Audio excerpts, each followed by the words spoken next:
దేవుని ప్రశస్తమైన నామమునకు మహిమ కలుగును గాక. వీక్షిస్తున్న మీ అందరికీ మన ప్రభువైన యేసుక్రీస్తు నామములో శుభాభివందనాలు తెలియచేస్తున్నాను.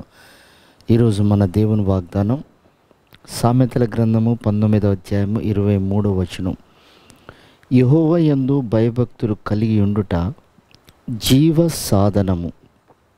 ప్రియమైన దేవుని సంగమా, దేవుని యందు భయభక్తులు కలిగి ఉండటం అంటే జీవమును సంపాదించుకోవటమే, మరణము లేని జీవితమును సంపాదించుకోవటమే. ఎవరు సంపాదించుకుంటారంటే ఆయన యందు భయభక్తులు కలిగిన వారు. చూడండి ప్రియమైనటువంటి వారలారా, భక్తి అందరికీ ఉంటుంది. అన్యులు చేస్తారు, నామకార్థులు చేస్తారు, ప్రతిష్ట గలవారు చేస్తారు, ఉపదేశకులు చేస్తారు. కానీ భయముతో కూడిన భక్తి అంటాడు అక్కడ. ఆ భక్తిని బట్టి మనము జీవములోనికి ప్రవేశిస్తూ ఉన్నాం. అంటే భయముతో కూడిన భక్తి అంటే ఆజ్ఞలతో కూడినటువంటి భక్తి చేయటమే భయముతో కూడినటువంటి భక్తి. ఆజ్ఞలు లేకుండా ఇష్టానుసారంగా బ్రతికే వాళ్ళు ఉంటారు. వాళ్ళకు భయం ఏమి లేదు, భక్తి చేస్తున్నామన్న ధీమా ఉంటుంది. భక్తి పరులుగా ఉన్నాములేనే ఒక ఇదిలో వాళ్ళు పెరుగుతూ ఉంటారు.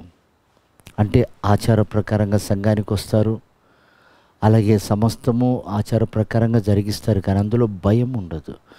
భయం అనేది ఆజ్ఞలతో కూడుకున్నది. ఎప్పుడైతే మనము ఆజ్ఞ ప్రకారంగా జీవిస్తామో మనం జీవంలోనికి ప్రవేశిస్తున్నాం. చూడండి, మన పితరులు మన్నా తిని కూడా వాళ్ళు చనిపోయారు అని బైబిల్ సెలవిస్తుంది. కానీ ఈ శరీరము, ఈ రక్తము తాగి తినువాడు వాడెన్నటికీ మృతి చెందడు అని. ఇప్పుడు ఆ శరీరం ఏమిటి? వాక్యం. శరీరధారిగా ఉన్న క్రీస్తు ఆదియందు వాక్యమై దేవుని యొద్ద ఉన్నాడు. ఆయన దిగి వచ్చాడు. ఇప్పుడు ఆ శరీరాన్ని మనం భుజిస్తున్నప్పుడు అది మనలో జీవం. ఆ జీవం వృద్ధిపరచబడాలంటే మనము ఆజ్ఞల మార్గంలో మనం నడవాలి. అందుకే బైబిల్లో ఉన్న మంచి మాట ఏమిటంటే, యెహోవా యందు భయభక్తులు కలవారు ఇలాగున ఆశీర్వదించబడతారని. ఆజ్ఞల మార్గంలో నడిచిన ఒక కుటుంబాన్ని గురించిన సాక్ష్యం బైబిల్లో ఉంది. కనుక ప్రియమైనటువంటి దేవుని సంగమం, అందరూ నడిచే మార్గాలు వేరు, మనము నడిచే మార్గం వేరు. అందుకే చూడండి, పిలువబడినటువంటి వారు అనేకులైన ఏర్పరచబడిన వారు కొందరే అని ఉంది. అందుకే ఇరుకు మార్గములో మీరు పోరాడండి అని ఉంటుంది.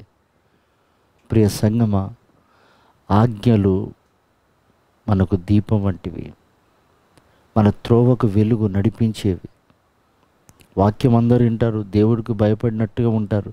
కానీ భక్తితో, భయముతో కూడిన భక్తి మనం చేసినప్పుడే మనము జీవంలోనికి ప్రవేశిస్తాం. కనుక సంగమా, మనం ఆశీర్వదించబడుటకు, దీవించబడుటకు, రేపు నిత్యత్వానికి ప్రవేశించుటకు ఆజ్ఞల మార్గాన్ని దేవుడు నియమించి ఇదే మార్గం అన్నాడు. ఆ మార్గం తప్ప మరొకటి లేదు. ఆ మార్గంలో మనం నడిచి ఆయన ఉన్నతమైన రాజ్యంలో నిత్యము ఆయనతో జీవించే భాగ్యాన్ని పొందుకుందాం. అట్టి కృప ప్రభు మనందరికీ దయచేయును గాక. ఆమేన్.